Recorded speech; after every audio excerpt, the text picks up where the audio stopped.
বিয়েতে মেয়েদের কোনো, কিন্তু এ তো তার মত দিতে চায়। এই একটাই পাগল আছে। মিনি, অন্ধকারে আলো দেখানোর জন্য একটা জোনাকিই যথেষ্ট, তেমনি এতগুলো বুঝদারের মধ্যে এই একটা পাগলই যথেষ্ট আশা জিয়ে রাখার জন্য।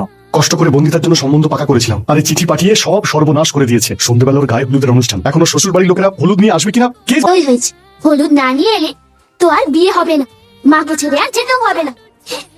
বের করে হাসছে দেখো। মামি, মুখ চেপে ধরলে তো তুমি দাঁতে দেখতে পাবে না। এ মা কালী, কি নির্লজ্জ মেরে বাবা! নিজের বিয়ের সঙ্গে সঙ্গে কি তুই সম্পূর্ণ বিয়েটাও ভাঙবি নাকি? আরে কোথা থেকে দেবো এত পণ? আমি তো আমার হবু স্বামীকে চিঠি পাঠিয়েছি, সে রাগ করলে আমার বিয়ে ভেঙে যাবে।